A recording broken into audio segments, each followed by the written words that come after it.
Hi guys. Welcome back. Welcome back. This is part 2 of season 4.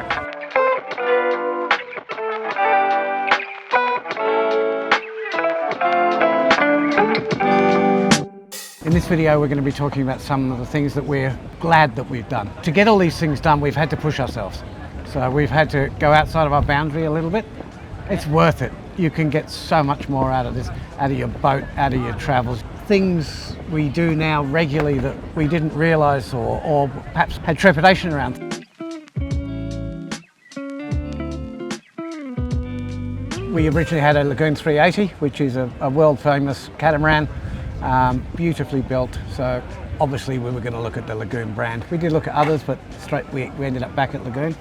We were close to a 42 and then decided the 46, we just wanted that little bit extra room, and we don't regret 1 minute of it. It's been fantastic for us. I think the other reason why we chose the 46 was because we thought that size of boat was the maximum size boat that we could handle. Absolutely, Yeah. we did. And We said that's it, no bigger. We also have 5 children, and we knew that they were all going to come and visit, and we needed to have space where, you know, everybody could be on the boat, not be on top of each other, and have it be a relaxing enjoyment and a good atmosphere.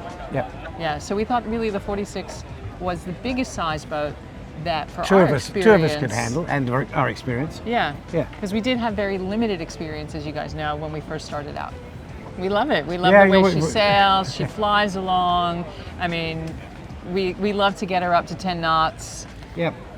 Best thing in the world is switching those engines off. Yeah, she flies beautifully through the water. The Code Zero Yeah. just is a delight to look at. Yeah.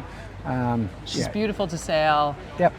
It's really there's so much enjoyment and pleasure when she's underway, and even at 5 knots, Yep. she just glides through the water, and it's just absolutely beautiful. And there's so many entertainment spaces on her. So Yep. there's the flybridge, there's where we are right now, there's the aft salon, you know, and we've got the stereo, and one of our daughters has actually named all the little sections for the speakers, so we know where to turn them on or off. Like if someone is in the salon, let's say, we can turn it off in there and then have them on at the helm. There's great space on the 46 for you to have, you know, 8 people on board and not feel crowded.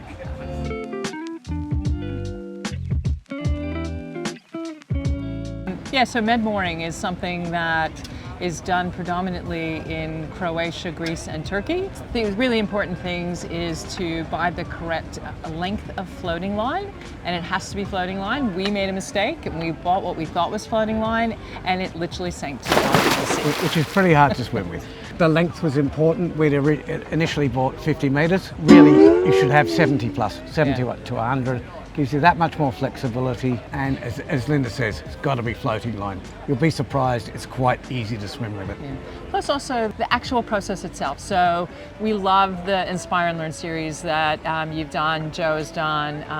Those have actually really helped us a lot, just with our general sailing, but also certain processes. So he does the med mooring to a dock, but in Europe, you can actually do it to a rock. It's quite common to med moor to a rock. And just making sure, and we've actually said probably this year, after doing it for many years, is where we really feel like we've got it. We've nailed. managed it better. And understanding that process of when you're dropping the anchor and making sure that it is 100% set when you back on it, and to get that taut anchor, to make sure that the anchor is set, and then swim the lines out. Yep. And then it works for us. Yeah, the other thing that we learned when we did med mooring in Euphemia in Greece, the harbor master there also taught us something. So we're always learning all the time, which is great. And he taught us, go back to your anchor in about an hour's time after everything's settled down and just tighten it. Few pushes on the button. Yeah. And don't be afraid to tighten it. Yep. To make it taut, because it holds your boat in place, and it also makes the lines taut as well. It's confronting when you haven't done it. Yeah. But once you've got it right and you stick to that process, especially setting the anchor. It's probably the most challenging thing, I think, when it came to docking a boat, so to speak, or, you know, anchoring, that we faced. The first time we did it, the winds were really strong, there was a current, there was another boat putting pressure on us to get set. Yeah. You know, and it's kind of just like in Greece, they have this favorite expression, slowly, slowly. And just learning not to allow other people to put you under pressure intimidate you. Yep. When you're doing something. Focus on what you're doing. Don't worry about them. And also, like, when you're doing it in a crowded area and there's a lot of other boats, and it's sport for everybody to watch you, adding to the pressure.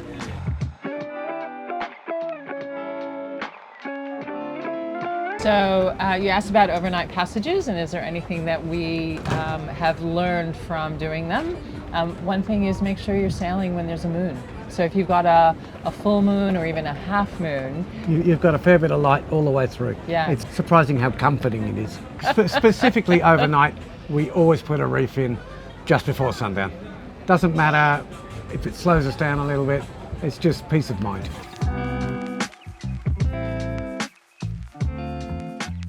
The weather is always changing, and you actually always, especially in Greece, so we actually use 3 different apps to look at the weather to make sure that we're not being caught out in rough seas. We use Predict Wind and Windy, and in Greece particularly we use Meteo. Yeah, Meteo. Greece. Yeah.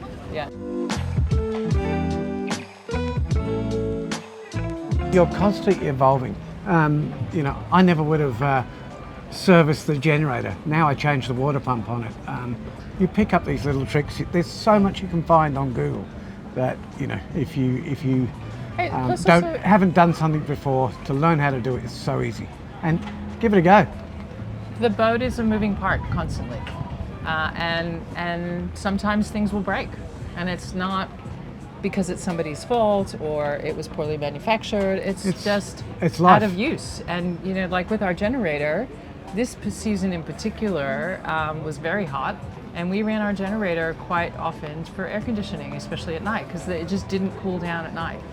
So the use that it got meant that we had to replace parts on it. Yeah. Thanks for tuning in again. We hope that the information that we've provided to you in this video and in the others is really helpful, and we look forward to seeing you in the next episode.